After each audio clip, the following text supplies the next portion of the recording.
பறையர் அரசியல், சேரி அரசியல், தலித்திய அரசியல், அம்பேத்கரிய அரசியல், பெரியாரிய சாதி ஒழிப்பு அரசியல், அப்படியெல்லாம் நம்ம பலதும் பார்க்குறோம், படிக்கிறோம்.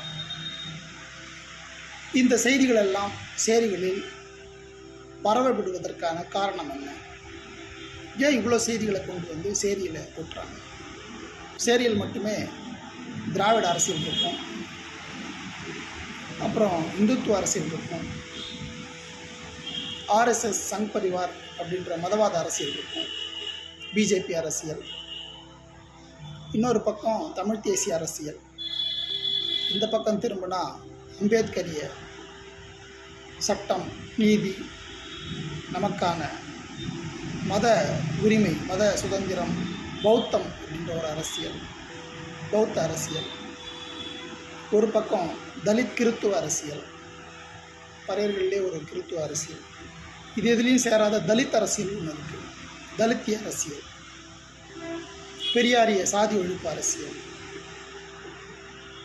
இப்படி பறையர்கள், சேரி இளைஞர்கள் ஒரு அரசியல் அடையாளம் கண்டுகொள்ள முடியாதபடி பல தரப்பட்ட அரசியல் தொடர்ச்சியாக பேசப்பட்டு வரும். நாமளும் பார்த்துக்கிட்டு தான் இருக்கிறோம். எல்லாரும் ஒவ்வொரு கருத்துக்களை பதிவு செய்துக்கிட்டு தான் இருக்கிறோம். ஏன் சேரியில் மட்டும் இத்தனை அரசியல்? இதே சேரியை தவிர்த்துட்டு இன்ன பிற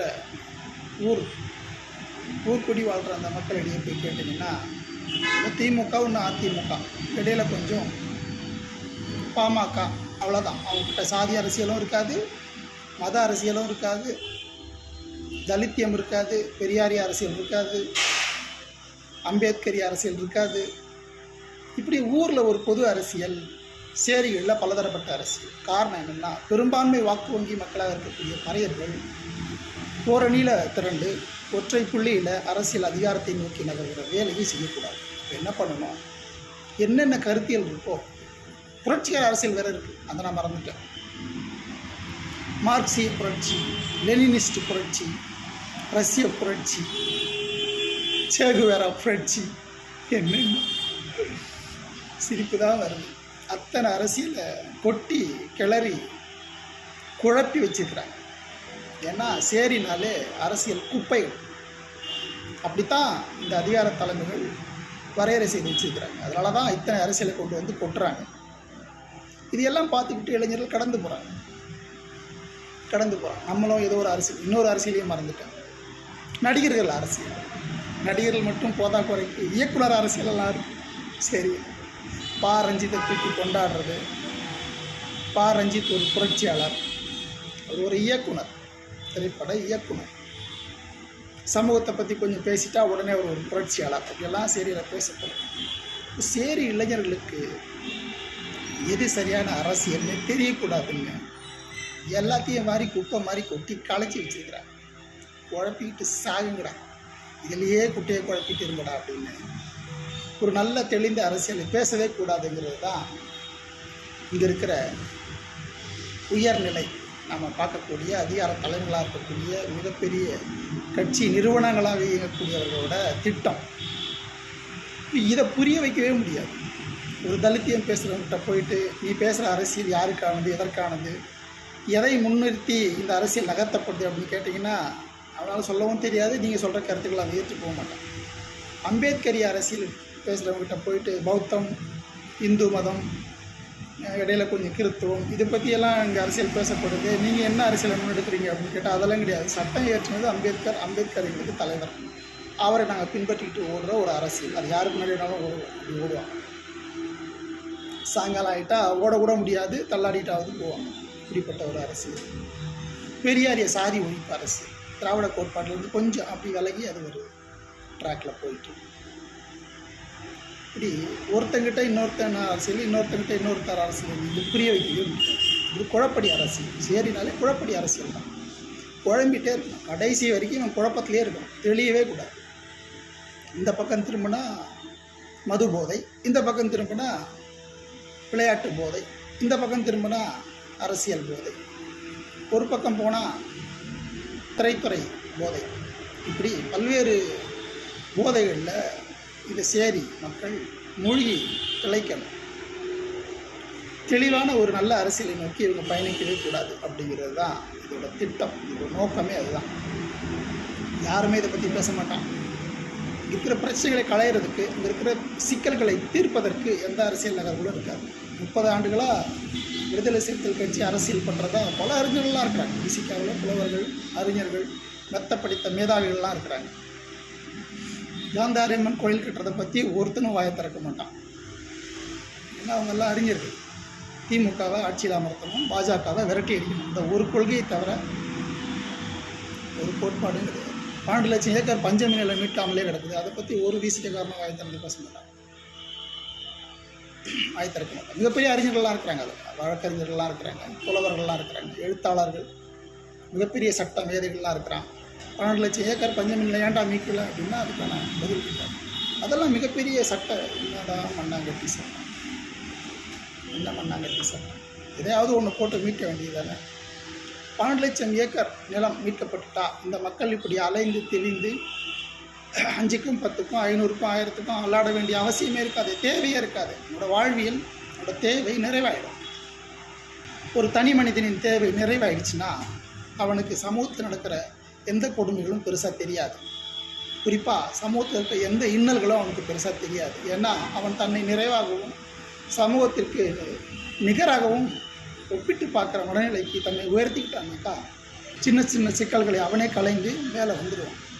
ஏன்னா மிகப்பெரிய சிக்கலே அவனுக்கான வாழ்வாதாரம், வாழ்வியல். அப்போ இந்த வாழ்வாதாரமும் வாழ்வியலும் நிலம் சார்ந்து இருக்கிறதுனால, பெரும்பான்மையாக பறையர்கள் உழைக்கும் வேளாண்குடிகளாக இருக்கிறதுனால நிலம் சொந்தமாயிடுச்சுன்னா இவங்களுக்கு தனியாக இன்னொரு அரசியல் தேவைப்படாது. அரசியல் ஆக்கப்படுகின்ற சிக்கல்கள் பெரிதுபடுத்தப்படுகின்ற, திட்டமிட்டு உருவாக்கப்படுகின்ற, இந்த அரசியலுக்காகவே உருவாக்கப்படுகின்ற இந்த குழப்படி சிக்கல்கள் அவனுக்கு பெருசாக தெரியாது. ஏன்னா அது அவனுக்கு தேவைப்படாது. இன்னும் சொல்லப்போனால் அவனோட வாழ்வியல் வாழ்வாதாரம் நிறைவாக இருக்கிறதுனால இங்கே இருக்கிற எல்லா வகையான அழுத்தங்களையும் அல்லது அடக்குமுறைகளையும் அவன் தன்னைத்தானே தாங்கி மேலெழுந்து வருவதற்கான அனைத்து வலிமையும் அவனிடம் இருக்கும். அப்போ நிலம் மீட்பு அப்படிங்கிறது தான் மிக முக்கியமானது, முதன்மையானது. பஞ்சமி நில மீட்பு தான் பறையர்களுக்கு முதன்மையான கோட்பாடு. பஞ்சமி நில மீட்பு தான் பறையர்களுக்கு முதன்மையான கொள்கையாக இருக்கணும். நிலம் கைக்கு வந்துடுச்சுன்னா இத்தனை பெரிய இளைஞர்கள், இத்தனை பெரிய வாக்கு வங்கியாக இருக்கிற இந்த மக்கள், இந்த கூட்டம் எவரிடத்திலும் கெஞ்ச வேண்டிய அவசியமே இருக்காது. இது எவனும் பேசவே மாட்டான்.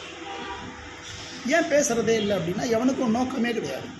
அடிப்படை சிக்கலை களையிறதுக்கான நோக்கம் ஒருத்தங்கிட்டே இல்லை. இப்போ நம்ம தொடர்ச்சியாக பல ஆண்டுகளாக இதை நம்ம பார்த்துக்கிட்டே தான் இருக்கோம். ஏதாவது ஒரு கட்சி இதை செஞ்சிடும், ஏதாவது ஒரு அமைப்பு இதை செஞ்சிடும், ஒரு இயக்கம் இதை செஞ்சிடும் அப்படின்னு நம்ம தொடர்ச்சியாக பார்த்துக்கிட்டே தான் இருக்கிறோம். எவனும் செய்கிறதா இல்லை. ஏன்னா எவனுக்குமே இந்த நோக்கங்களை குறிக்கோளாக கொண்டு செயல்படுகிற திட்ட வருது எவனுக்கு. அப்போ இந்த மக்கள் அடிப்படை உரிமைகளை பெற்றுத்தரும் களத்தில் ஒரு கட்சியும் இயக்கமும் இங்கே வேலை செய்யும். இப்படி வேலை செஞ்சிருந்தால் இந்நேரத்துக்கு இந்த மக்கள் மிகப்பெரிய அளவில் உயர்ந்து இந்த நிலங்களெல்லாம் அவர்கள் வாழ்வியலுக்கு பெரும் துணையாக இருந்து இப்போ இருக்கிற இந்த அடிப்படை வாழ்வியல் வாழ்வாதாரம் சிக்கல் இவங்களுக்கு இருந்திருக்காது. குறிப்பாக விஜயெல்லாம் கட்சி ஆரம்பித்து அதில் ஒரு கூட்டத்தை திரட்டிட முடியுன்ற நம்பிக்கையே வந்திருக்காது. விஜயெல்லாம் கட்சி ஆரம்பிக்கிறார். காரணம் என்ன? சேரியில் கிடக்கிறான், உரிமைகள் மறுக்கப்பட்ட ஒரு கூட்டம் கிடக்கிறான். நம்ம போய் நின்று சேரி உரிமை மீட் பண்ணால் உடனே ஓடியாருவோம் அப்படின்ற ஒரு நம்பிக்கை தான் பெருத்த கூட்டம் இருக்கிறான். அவனுக்கு இன்னும் எதுவும் தரப்படலை, எதுவும் வழங்கப்படலை, அனாதையாக கிடக்கிறான். யார் வேணாலும் இறங்கி இந்த கிரவுண்டில் விளையாடலாம் அப்படின்ற எதிர்பார்ப்பு வராங்க. கட்சி ஆரம்பிக்கட்டும், அதனால் நமக்கு என்ன பயனாக இருக்க போகுது? ஏகப்பட்ட பேர் கட்சி ஆரம்பிச்சிருக்கிறாங்க, என்ன பயன்? ஏகப்பட்ட அமைப்பு இயக்கங்கள் சேரிகள் இருக்குது, என்ன பயன்? விளைவு என்ன? உங்களால் ஏற்பட்டிருக்கிற இந்த மக்களுக்கான நன்மை என்ன? இப்போ தொடர்ச்சியாக குற்றச்சாட்டுகள் சொல்கிறது தான் நம்மளோட நோக்கமானா இல்லை. யாரையும் நம்ம குற்றம் சாட்டலை. இந்த மக்கள், இந்த இளைஞர்கள் விழிப்புணர்வு பெறுவதற்கு இது இந்த காணொளி பதிவு ஒரு காரணமாக இருக்கணும் அப்படின்னு நான் நினைக்கிறேன். விழிப்புணர்வு அடைஞ்சிட்டாலே ஒரு சமூகம் மேலே வந்துடும். தான் எப்படியெல்லாம் அழுத்தப்பட்டுருக்கேன், தான் எப்படியெல்லாம் அடக்குமுறைக்கு உள்ளாக்கப்பட்டிருக்கிறேன், தன்னை எப்படியெல்லாம் அரசியலுக்கு பயன்படுத்திக்கிறாங்க, தான் யார், தனது இருப்பு என்ன, இந்த அரசியல் களச்சூழலில் தன்னோட இருப்பு என்ன, தன்னை எப்படி இந்த சமூகம் பயன்படுத்தி கொள்ளுது, தன்னை எப்படி இந்த கட்சிகள் எல்லாம் பயன்படுத்திக்கிறாங்க, தான் யாராக இருக்கிறேன் அப்படிங்கிற ஒரு உணர்வு ஒவ்வொரு சேரி இளைஞர்களுக்கும் தோன்றிடுச்சுனாலே இந்த பதிவின் நோக்கம் வெற்றி அடைஞ்சதா தெரியும். எனவே எந்த கட்சியிலையும் பயணிக்காதீங்க அப்படின்னு நான் சொல்லலை, எந்த அமைப்புலையும் பயணிக்காதீங்க அப்படின்னு நான் சொல்லலை. அதனால் நீங்கள் பெற்ற பயன் என்பதை விட இந்த சமூகத்துக்கு என்ன பயன்னு பாருங்கள். ஒன்றுமே இருக்காது. அதனால தான் சொல்கிறேன், எந்த அமைப்புகளையும் இயக்கங்களையும் நம்பி வாழ்க்கையை வீணடிக்கக்கூடாது. அப்போ சுயமாக சிந்தித்து சுயமாக செயல்படுகிற ஆற்றல் நம்மகிட்ட இல்லை. ஏன் நம்ம எந்த அமைப்பு இயக்கங்களையும் பயணிக்கிறதுனால பயன் இல்லை அப்படின்னு சொல்கிறோன்னா, பயனுள்ள ஒரு அமைப்பை, பயனுள்ள ஒரு கட்சியை தேர்ந்தெடுப்பதற்கு நமக்கு ஒரு வாய்ப்பாக இங்கே யாருமே இல்லாமல் ஆக்கப்பட்டிருக்கிறாங்க. அந்த வெற்றியடை சூழலை தான் சேரிகளில் தொடர்ச்சியாக நகர்த்திட்டு இருக்காங்க. சேரிகளில் ஒரு வெற்றிடை சூழலை உருவாக்கிக்கிட்டே இருக்கிறார். ஆனாலும் யாரும் இப்படிப்பட்ட முயற்சியில் ஈடுபட்டுவிடக்கூடாது என்பதில் மிக உறுதியாக இருக்கிறார். இந்த மக்களின் அடிப்படை உரிமைகளை மீட்டுத் தரும் களத்தில் எந்த ஒரு கட்சியோ அல்லது இயக்கமோ செயல்பட்டு விடவே கூடாது என்பதில் மிக மிக உறுதியாக இருக்கிறார். நாம் தொடர்ச்சியாக பேசிக்கிட்டு தான் இருக்கிறோம். நம்மளோட செயல்பாடுகளில் எத்தனை வகையான முடக்கங்களை இவங்க ஏற்படுத்துகிறாங்க அப்படின்றது நம்மோட நெருங்கி வேலை பார்த்துட்டு இருக்கவங்களுக்கு தெரியும். இப்போ முடக்கிற வேலையை இவங்க செய்கிறாங்க.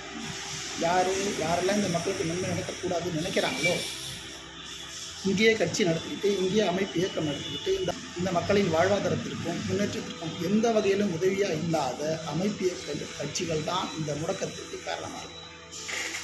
இது ஒரு பெரிய குற்றச்சாட்டு தான். அதையும் தாண்டி நாம் செயல்பட்டே ஆக வேண்டும் என்கிற சூழலில்தான் சில அறிவிசியைகள் உண்மையாகவே அர்ப்பணிக்கக்கூடிய, மக்களுக்காக தங்களின் வாழ்க்கையை அர்ப்பணிக்கக்கூடிய ஒரு சிலரை ஒன்றிணைத்து உறுதியாக இந்த தொடர்கதை, இந்த கூடப்படி அரசியலின் தொடர்கதை முடிவுக்கு கொண்டு வரணும் அப்படின்னு திட்டமிட்டு கண்டிப்பாக எனது பேச்சுக்கள், எனது இந்த பதிவு மிகப்பெரிய ஒரு தாக்கத்தை இந்த இளைஞர்களிடம் ஏற்படுத்தும்னு நான் நம்புறேன். எந்த சாதியிலையும் பிறந்திருக்கலாம், தமிழ் குடிகள்னு சொல்லப்படுற எந்த சாதியிலையும் பிறந்திருக்கலாம். அவன் அறத்தையும் ஒழுக்கத்தையும்